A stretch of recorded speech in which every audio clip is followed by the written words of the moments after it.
Amén, amén. El ser humano, mis hermanos, como seres humanos, nosotros siempre hemos sentido, ¿verdad? La necesidad de dominar, de tener autoridad sobre otros y de tener poder. Y esto se ha visto a través de la historia con personajes que han tratado de controlar y oprimir a otras personas, ¿verdad? A otros. Tenemos grandes ejemplos como, por ejemplo, Hitler, ¿verdad? Él trató de controlar toda lo que era Europa.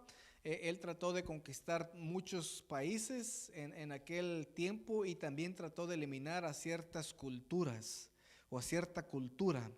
¿Verdad? Él quería dominar toda Europa. Tenemos a Mussolini en Italia, un dictador que también trató de controlar toda esa región. Tenemos, por ejemplo, a Fidel Castro, ¿verdad? Que también trató de, o trata todavía de controlar las islas allá en Cuba. Tenemos también en México a Porfirio Díaz, ¿verdad? Un dictador que trató de hacer todo lo imposible por controlar todo México. E incluso también aquí en Estados Unidos tenemos personas que quizá no controlen el país como los dictadores de hace tiempo, ¿verdad? Pero tenemos personas que controlan muchas veces las decisiones que se toman en este país. Estoy hablando de las personas poderosas, personas con muchos recursos, ¿verdad? Que de alguna u otra forma controlan y también eh, controlan muchas de las decisiones que aquí se toman en este país.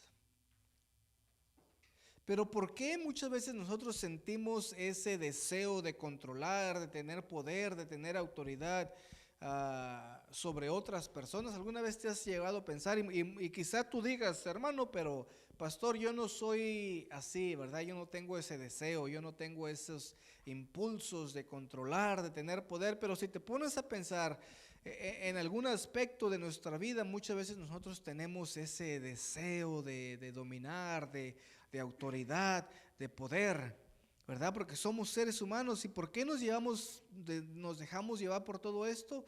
Pues es simplemente porque vemos a otras personas, ¿verdad? Vemos cómo ellos tienen fama, cómo ellos tienen los lujos que muchas veces nosotros quisiéramos, ellos tienen las comodidades, tienen el dinero.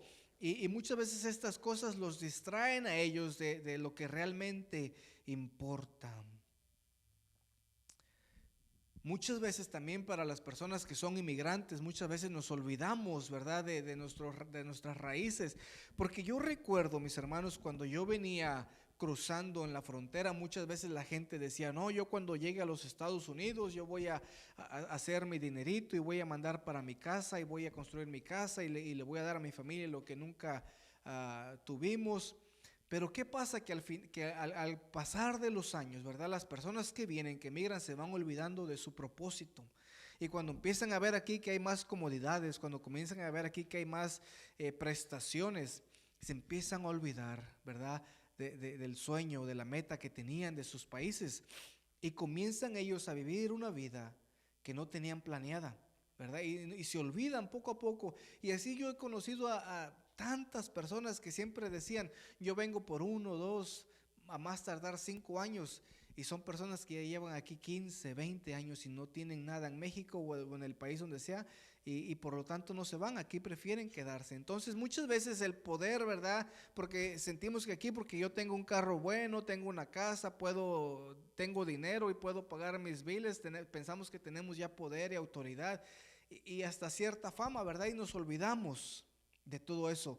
Pero en los evangelios y particularmente en Mateo, en Lucas, nos enseñan que una de las mayores tentaciones que experimentó Jesús fue relacionada con el poder.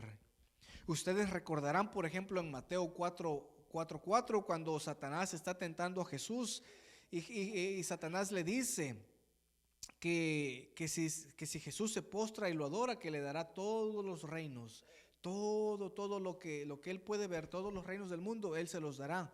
Y Jesús dice: apártate de mí, Satanás, porque escrito está, a tu Dios solo adorarás. También en cierta ocasión en Lucas, cuando Jesús hace milagros y está haciendo otras cosas, dice que la gente vino y lo querían hacer rey. ¿Por qué? Porque querían darle el poder a él, que querían que él se levantara y derrotara a los romanos que estaban oprimiendo al pueblo. Entonces Jesús siempre experimentó esta tentación del poder. Incluso en una ocasión, Pedro, cuando Jesús está hablando acerca de ir a la cruz, Pedro se le acerca y le dice: maestro, dice, tú no tienes que hacer eso, tú no tienes que ir a la cruz. Y Jesús le dice a Pedro: apártate de mí, Satanás. ¿Por qué? Porque Jesús siempre fue tentado con el poder. Jesús le explica a los discípulos que el liderazgo de su reino no se trata de ejercer autoridad sobre los demás, sino de servir humildemente. El día de hoy quiero hablarles acerca, ahí está, de un llamado al servicio. Es lo que nos hace Jesús, es un llamado al servicio el día de hoy. Vamos a estar en Marcos 10, 35 al 45, que dice así la palabra de Dios. Se le acercaron Jacobo y Juan, hijos de Zebedeo. Maestro, le dijeron, queremos que nos concedas lo que te vamos a pedir. ¿Qué quieren que haga por ustedes? Concédenos que en tu reino uno se siente a tu derecha y el otro a la izquierda. No saben lo que están pidiendo, les replicó Jesús. ¿Pueden acaso beber del trago amargo de la copa que yo bebo, o pasar por la prueba del bautismo con el que voy a ser probado? Dice: sí podemos. Ustedes beberán de la copa que yo bebo, le respondió Jesús, y pasarán por la prueba del bautismo. Pero el sentarse a mi derecha y a mi izquierda no me corresponde concederlo, eso ya está decidido. Cuando lo oyeron, los otros 10 se indignaron con Santiago y Juan. Así que Jesús los llamó y les dijo: como ustedes saben, los que se consideran gobernantes de las naciones oprimen al pueblo, y los altos oficiales abusan de su autoridad. Pero entre ustedes no debe ser así. Al contrario, el que quiera hacerse grande entre ustedes debe ser su servidor, y el que quiera ser el primero debe ser esclavo de todos, porque ni aun el Hijo del Hombre vino para que le sirvan, sino para dar su vida por rescate de muchos. En unas temporadas de huracanes, mis hermanos, un huracán azotó la isla en Puerto Rico hace algunos años. Y había un hombre que se llamaba Martín, que vivía en esa pequeña comunidad que azotó en Puerto Rico. Era una pequeña comunidad que se había sido devastada. Y Martín era conocido por todos como un hombre de gran generosidad y compasión. Siempre estaba dispuesto a ayudar a los demás sin esperar nada a cambio. Y un día, esta tormenta golpeó a esa zona donde él vivía y dejó a muchas familias sin hogar y sin comida. Martín, sin dudarlo, organizó un equipo de voluntarios y se puso manos a la obra. Pasaron días construyendo refugios temporales, repartiendo alimentos y brindando consuelo a los afectados. Y a medida que trabajaba junto a su equipo, Martín nunca buscó reconocimientos ni que se le alabara por su gran trabajo. Incluso si usted busca el nombre de Martín y lo relaciona con con el huracán, usted nunca va a encontrar nada que se escriba de él, ni una foto, ni ningún reconocimiento. Su motivación, la única motivación que Martín tenía era servir a los necesitados de su país, era reflejar el amor de Cristo en sus acciones. La humildad y el espíritu de servicio de Martín inspiraron a muchos en la comunidad, que él, sin ni siquiera pedirle a los demás, las demás personas comenzaron a ver su ejemplo y comenzaron a ver que todos podían ayudar, que todos podían servir con amor y compasión, siguiendo el modelo de Cristo Jesús. ¿Alguna vez le has pedido algo a Dios que pensaste que era bueno, pero en realidad era una petición que después te diste cuenta que no era tan buena como tú creías? ¿Alguna vez le has pedido algo a Dios creyendo que lo que le ibas a pedir era algo que realmente tú necesitabas, pero al final resulta que era algo egoísta, era algo que solamente tú querías porque tú lo querías, porque es algo que yo lo deseaba? Muchas veces nosotros tenemos peticiones equivocadas. Muchas veces nosotros pensamos simplemente en el yo, pensamos en el egoísmo, y muchas veces creemos que si yo le pido a Dios, Dios nos va a conceder todo lo que le pidamos. Cuando yo recibí a Cristo, mis hermanos, hace muchos años, una de las cosas que a mí me dijeron es que si yo le pedía a Dios cualquier cosa, Él me la iba a dar. Era como si Jesús fuera, o Dios fuera el genio de la lámpara maravillosa, ¿verdad? Donde uno la frota y sale el genio y te dice, te voy a conceder el deseo que tú quieras. Así me pintaron a mí la idea de Jesús, ¿verdad? Que Jesús era este genio en una lámpara que me iba a conceder todo lo que yo le pidiera. Yo recuerdo, mis hermanos, que en ese tiempo que yo me convertí, yo estaba enfermo, tenía la gripe y tenía fiebre. Y también me recuerdo que al otro día yo tenía un juego de fútbol. Entonces me acuerdo que me dicen que si yo le pedía a Jesús cualquier cosa, Él me la iba a dar. Entonces yo comienzo a orar y comienzo a decirle a Dios que me quitara la fiebre, que me quitara la gripe, que yo quería sentirme bien, que yo quería estar bien. ¿Por qué? Porque yo quería ir a jugar al otro día. Entonces recuerdo que me fui a dormir y al otro día me levanté entusiasmado creyendo pues que la fiebre se iba a ir, que ya no iba a tener malestar, que iba a estar todo bien, y me levanto y para sorpresa mía estoy igual que el día anterior, ¿verdad? Y me doy cuenta, ¿verdad? Que no es que Dios no fuera capaz de sanar mi dolor, mi aflicción o lo que yo tenía, sino que yo lo estaba pidiendo con malas intenciones, para mi propio bien y con el fin de glorificarme y no de glorificar a Dios. Muchas veces eso nos pasa a nosotros, hermanos, con las peticiones. Por eso es que Jesús nos enseña algo importante cuando Él está en el jardín orando. Él le dice al Padre, Padre, yo no quiero ir a la cruz. Padre, yo no quiero tomar de esa copa porque yo sé lo que representa esa copa del sacrificio. Sin embargo, Jesús al final, Él dice, pero no se haga lo que yo diga o lo que yo quiero, sino tu voluntad. La palabra de Dios dice que se le acercan a Jesús los hijos de Zebedeo, Juan y Jacobo, ¿verdad? Estos también se les conocía como los hijos del trueno, por eso ahí tienen una foto, ¿verdad? De los dos, Jacobo y Juan, y un trueno, porque se les conocía como los hijos del trueno. Estas eran personas que eran muy impulsivas, estas eran personas que eran muy atrevidas. Incluso en una ocasión cuando Jesús va con ellos, van en Samaria y Jesús quiere algo y las personas lo rechazan a Jesús, y Jacobo y Juan llegan y se acercan y le dicen a Dios, Maestro, dice, ¿quieres que oremos para que Dios envíe fuego y acabe con toda esta gente? Y Jesús le dice, hey, calmados, dice, porque esto no es así.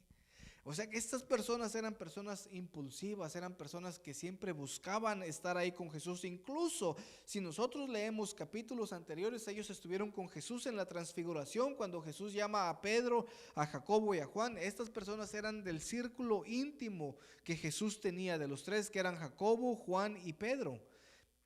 Entonces estas personas, los hijos de Zebedeo, dice que se le acercan a Jesús y le dijeron, Maestro, queremos que nos concedas lo que te vamos a pedir. Queremos que nos concedas eso que te vamos a pedir. ¿Alguna vez le has pedido algo a Jesús Y ahora te das cuenta y dices, qué tonto era eso, lo que yo pedía. Qué tonto era aquello que tanto le pedía a Dios, y mira ahora, si Dios me lo hubiera dado, quizá mi vida fuera diferente. O quizá tú digas, Dios me lo dio y a raíz de eso mi vida fue diferente. ¿Verdad? Porque muchas veces nosotros pedimos cosas, muchas veces sin pensar, porque simplemente pensamos en el placer que nos concede al momento. Nosotros no pensamos en el futuro, nosotros no pensamos las consecuencias que va a acarrear esto en un futuro. Yo recuerdo, hermanos, cuando yo estuve en la escuela, en la universidad, había personas que oraban por su pareja, ¿verdad? Había otros hermanos ahí con nosotros que oraban para que Dios les concediera una esposa. Y resulta que Dios les dio la esposa.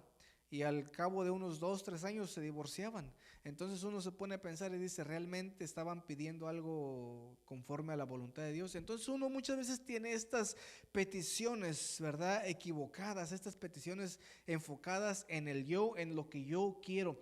Y aquí dice que estas dos personas, Jacobo y Juan, se acercan y le dicen a Jesús, queremos que hagas, que nos concedas esto. Dice que ellos le pidieron una plaza de honor en el reino de Dios, y el Señor les contestó que no sabían lo que pedían, hablaban en ignorancia. Quiero que sepan, ¿verdad? Que estos dos, Jacobo y Juan, sabían lo que querían. ¿Por qué? Porque ellos pensaban que Jesús iba a venir a levantarse en contra del imperio romano. Ellos pensaban que Jesús iba a venir a revolucionar el pueblo y los iba a llevar a una guerra civil contra los romanos. Recuerden que en aquel tiempo los romanos eran los que tenían control de Jerusalén. Los romanos eran los que imponían las leyes, las reglas y el impuesto. Y por lo tanto ellos querían deshacerse de ese yugo opresor de Roma. Entonces Jacobo y Juan vienen y le dicen a Jesús, nosotros sabemos que tú eres el Cristo, el Mesías, que vas a redimir todo. Pero en su mente ellos pensaban de una guerra, algo revolucionario. Y entonces ellos sabían, en su mente ellos pensaban que si todo esto, lo que razonaban, estaba bien, que Jesús tarde o temprano se iba a sentar en el trono de Roma y él iba a dominar todo. Y entonces ellos querían que cuando ese momento llegara, ellos querían estar uno a la derecha y otro a la izquierda. Ellos querían un lugar de honor en el reino de Dios. Ellos querían estar a la mesa con Jesús. Si ustedes han visto películas de la antigüedad, ustedes siempre se darán cuenta que cuando van delante del rey, siempre el rey está sentado en su trono y al lado de él están sus hijos, están los herederos del reino, están aquellos que un día van a recibir el reino. Y eso es lo que ellos querían.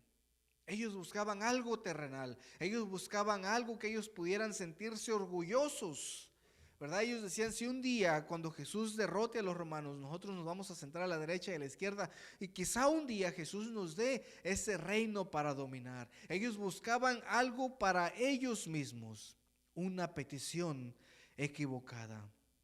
Jesús luego les dice, ¿pueden ustedes beber de la copa y compartir del bautismo? Y ciertamente ellos dicen, pues sí podemos. Y cuando vemos más adelante en la historia, efectivamente ellos iban a beber de la misma copa de la muerte de Jesús. Ellos iban a ser partícipes de la agonía de Cristo, iban a sufrir también del bautismo de la muerte. Pero existe también aquí un principio importante espiritual para todos los creyentes, que nosotros, así como estas personas iban a morir, también nosotros debemos morir a nuestros pecados, a la manera vieja de vivir. Estos discípulos se le acercan a Jesús y le dicen esta petición, no porque ellos entendieran el reino de Dios, donde el reino de Dios no hay un lugar especial para todos, ¿verdad? Cuando nosotros llegamos al cielo no va a haber un lugar especial que diga, bueno, pues tú porque tú eres el favorito, pues tú te vas a sentar aquí. No, cuando nosotros estemos delante de Dios no va a haber nada de eso. Incluso dice en Apocalipsis que las personas que tenían coronas, ¿verdad? Porque muchos dice que vamos a recibir coronas, dice que muchos de ellos ponían sus coronas delante de Dios. ¿Por qué? Porque cuando estemos delante de Dios no va a importar qué estatus tú tengas. ¿Por qué? Porque esas coronas que nos hayan dado, que hayamos ganado o lo que sea, dice que ellos las ponían delante de él. Entonces que ahí ya no va a importar quién eres. Si tú eres importante aquí, si tienes dinero, fama, fortuna, lo que sea, eso no va a importar en el cielo, porque a Dios no le va a importar. A Dios lo único que le va a importar es si recibiste a Cristo Jesús en tu corazón y qué hiciste con ese sacrificio y con los dones que Dios te dio. Eso es lo que va a importar al final.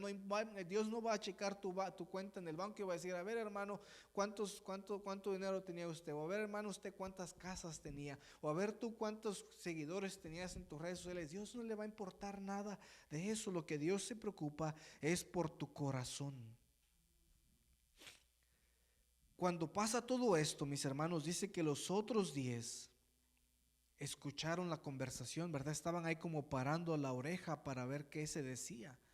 Y dice que estos discípulos se enojan. Imagínense si los discípulos hubieran tenido redes sociales o un teléfono como nosotros tenemos, hubieran empezado a mandar ahí mensajes. Y estos, pues, ¿qué se creen? ¿Verdad? Y escuchaste lo que dijeron ellos. Y no tenían, ¿verdad? Pero me imagino que entre ellos mismos comenzaron a murmurar. Y pues estos hijos de Zebedeo, pues ¿qué traen? ¿Por qué es que quieren eso? Y dice que se indignaron los otros 10.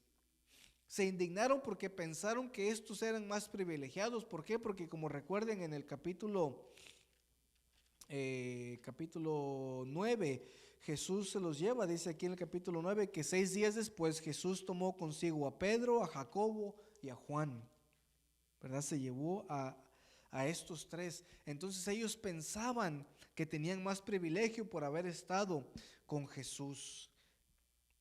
Su actitud y reacción delató la ambición escondida. Ellos tenían una ambición que no se alineaba con el reino de Dios. Y el Señor aprovechó esta circunstancia. ¿Qué pasó? Jesús aprovecha esta circunstancia para enseñarles una gran lección. Él les dice: así que Jesús los llamó y les dijo: como ustedes saben, los que se consideran jefes de las naciones oprimen a los súbditos y los altos oficiales abusan de su autoridad, pero entre ustedes no debe ser así. Dice primero que nada, los jefes oprimen a los súbditos, ¿verdad? Dice el enseñorearse de los grandes se enseñorean, ¿verdad? Los grandes oprimen. Entre los incrédulos la grandeza se mide, mis hermanos, por el poder, ¿verdad? ¿Cómo mide la grandeza la persona que no conoce a Cristo Jesús? A ver, quiero que me ayuden. ¿Cómo mide la grandeza alguien que no conoce a Cristo? ¿O cómo la medía usted antes de conocer a Cristo Jesús?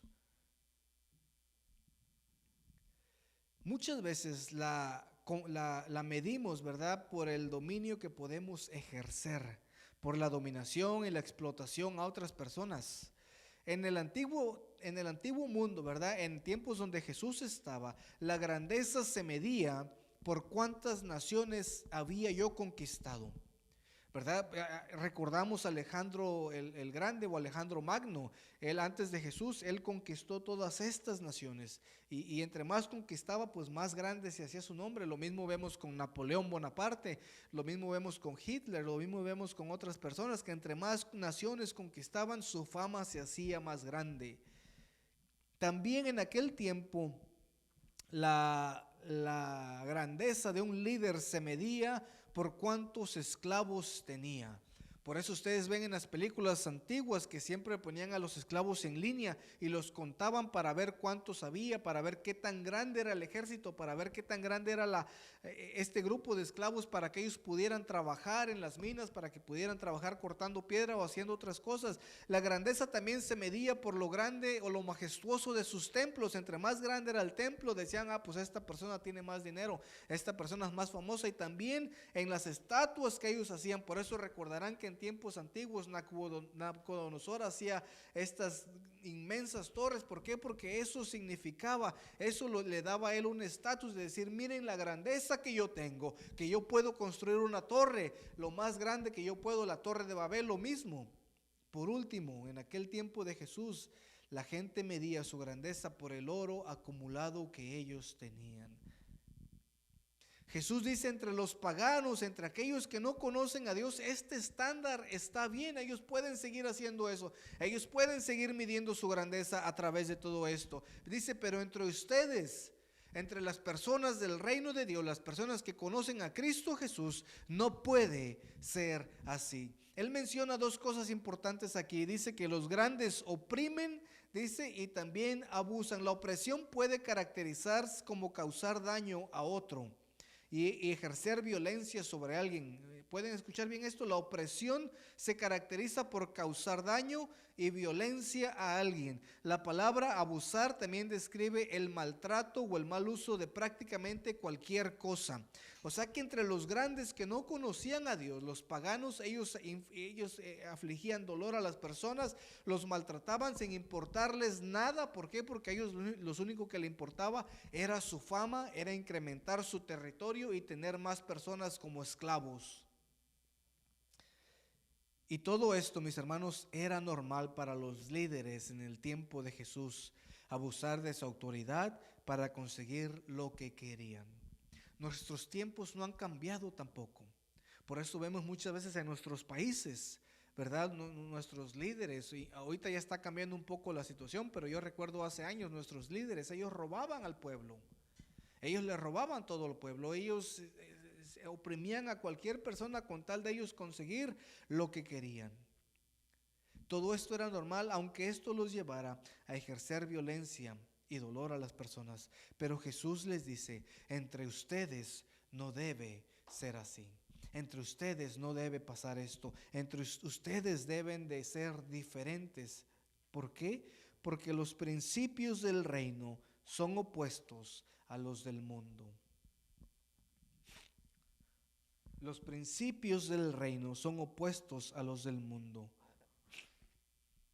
Durante la guerra de independencia de Estados Unidos, ciertos soldados estaban procurando alzar un tronco muy pesado. Se había caído un palo grande, un tronco, y entre muchos estaban tratando de levantarlo para colocarlo en un lugar diferente. En eso se acerca un hombre de aspecto distinguido, que al ver que un oficial observaba sin ayudarles, le preguntó ¿por qué? Y el oficial indignado le dice, y sintiéndose demasiado importante, le dice a esta persona, ¿cómo es que yo los voy a ayudar? Dice, si yo soy un oficial, dice, yo soy un oficial de un rango muy alto, ¿cómo es que yo me voy a poner ahí a ayudar a estas personas?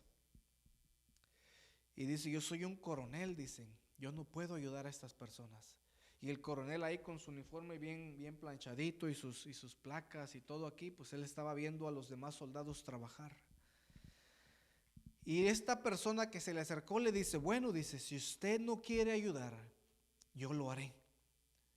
Y así fue que con la ayuda de este hombre, por fin se terminó la tarea de mover este tronco que estaba obstruyendo el camino. El coronel quiso saber el nombre del caballero. Y este coronel arrogante le dice al caballero, pues por favor dígame cuál es su nombre. Y esta persona, abriendo su abrigo, revela el uniforme que llevaba debajo y le contesta, yo soy el general Washington, George Washington, que después fue presidente de los Estados Unidos.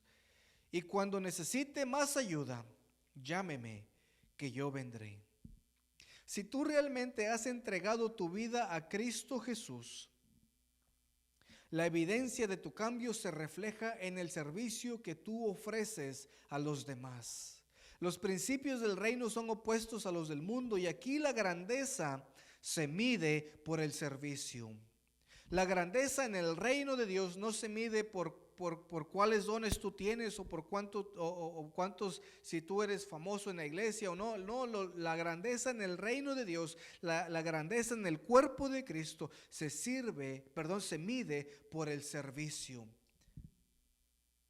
¿Qué tanta voluntad tú tienes para ir y servir a otras personas? No se mide con cuántas propiedades tú tienes o cuánto dinero tienes en el banco, cuántos seguidores en tus redes sociales. La grandeza, mis hermanos, se mide por medio del servicio. Jesús, las palabras utilizadas aquí Jesús les dice, ustedes tienen que hacerse, dice así, el que quiera, grandes ustedes debe ser un servidor y el que quiera ser primero debe ser un esclavo. Aquí hay dos palabras importantes que debemos de ver. La primera es servidor, que quiere decir diáconos. De ahí es que sale la palabra diácono. ¿Por qué? Porque el diácono es aquel que sirve. El diácono es aquel que está dispuesto a servir a las personas sin importarles si las personas le dan algo a cambio. Esta persona simplemente, voluntariamente, quiere servir a los demás. La palabra dice que aquel que quiera ser grande debe ser un diáconos. Tiene que ser un servidor, tiene que servir. Recuerden que en el tiempo de Hechos, los diáconos atendían las mesas, atendían a las viudas, atendían otras cosas, ¿verdad? Que no se relacionaba tanto con compartir la palabra. Jesús les dice, el que entre ustedes quiera ser grande, tiene que aprender a servir. Después les dice, el que quiera ser primero debe ser un esclavo de todos. La palabra doulos quiere decir esclavo, y este es el esclavo como los conocemos en las películas, aquel que le pertenecía a alguien. Si tú ibas y comprabas un esclavo, ese esclavo ya era tuyo y tú podías hacer con esa persona lo que tú quisieras. Esa persona te tenía que servir, te tenía que hacer lo que, incluso muchas personas simplemente los compraban como objetos sexuales. ¿Por qué? Porque así ellos complacían sus necesidades.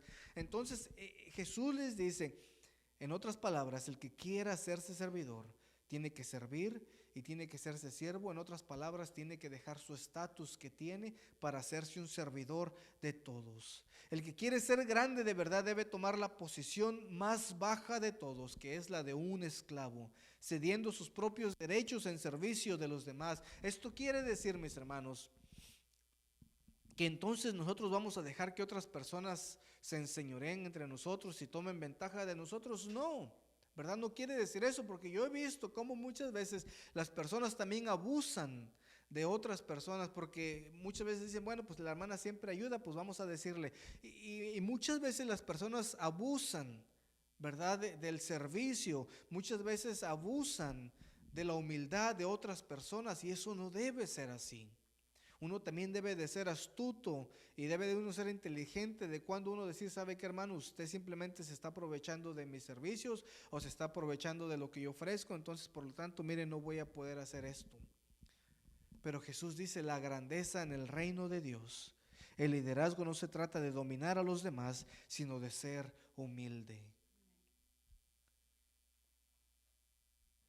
Y ya por último, ya para terminar, Jesús termina con este versículo y dice, el que quiera ser grande debe de ser siervo, el que quiera ser primero debe de ser siervo, debe de ser último, esclavo de todos.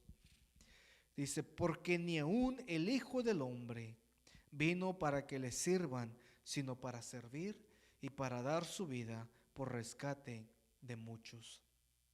En estas palabras Jesús resume toda la misión que él tenía en la tierra.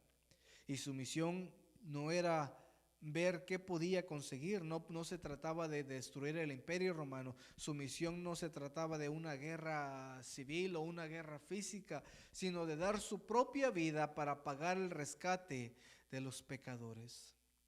Nosotros, mis hermanos, merecíamos la muerte. ¿Por qué? Porque todos pecaron y están destituidos de la gloria de Dios. Todos hemos pecado y estamos separados de Dios, pero gracias al sacrificio de Cristo Jesús en la cruz, Él vino a reconciliar a Dios con los hombres. Él vino a dar su vida por rescate de todos. En este versículo encontramos la clave, ¿verdad? Que Él no vino para servir, sino para ser servido y para dar su vida. Esa fue la misión de Jesús. No vino para que le sirvieran. Él vino a servir. Él sanaba, Él pasaba tiempo con los pobres, Él los alimentaba, él hacía tantas cosas entre la gente, siempre se le vio a Él haciendo algo por la gente. La única ocasión, mis hermanos, que yo puedo pensar cuando Jesús permitió que algo se le hiciera fue cuando llegó una mujer y derramó perfume en sus pies y empezó a lavarlos con sus cabellos. Y los discípulos trataron de detener a la mujer y Jesús les dice, no lo hagan, dice. Porque para mi muerte, dice, ella lo ha hecho, ella lo estaba ungiendo a Él, preparándolo para la muerte. Y es una de las ocasiones en las que Jesús dejó que alguien hiciera algo por Él. Jesús les dice que en su reino el liderazgo no se trata de dominar a los demás, sino de ser humildes, de servirlos con humildad. Y Él mismo establece el ejemplo, mis hermanos, de servicio, ya que la palabra le dice que Él no vino a servir, perdón, Él no vino para ser servido, sino para servir y para dar su vida. El servicio en el reino de Dios no es una actividad opcional reservada para algunos pocos. Muchas veces pensamos que el servicio es simplemente para unos. Muchas veces pensamos que el servicio es solamente para el pastor porque él fue a la escuela, él se preparó. Muchas veces pensamos que el servicio es para ciertos hermanos. No, este servicio es para todos. Si tú te consideras un seguidor de Jesús, esto implica que tú tienes que poner las necesidades de los demás por encima de las tuyas. Tú tienes que servir a los demás con tus talentos y con lo que Dios te ha dado. Por eso es importante, mis hermanos, muchas veces reconocer cuáles son tus dones y talentos que Dios te ha dado. ¿Por qué? Porque estos son para la edificación de otros, para la edificación de la iglesia. Todo esto, mis hermanos, es un acto de amor práctico que refleja el corazón mismo de Dios. Cuando tú sirves realmente de todo corazón, tú reflejas el corazón de Dios. Tú reflejas que realmente has comprendido el Evangelio. Cristo Jesús vino no para ser servido, sino para servir y para dar su vida en rescate de muchos. Oremos en esta mañana. Padre, le damos gracias, Señor, por su amor. Y damos gracias, Señor, por el sacrificio que hizo en la cruz, Señor. Padre, en esta mañana yo pido que usted nos ayude a tener este corazón y esta actitud de siervo, Señor. Esta actitud que nos ayude a servir a las personas sin importar, Señor, si recibimos algo a cambio o si nos dan algún reconocimiento, Señor. Reconociendo, Padre, que usted un día, Señor, va a recompensar todo esto que hacemos, Señor.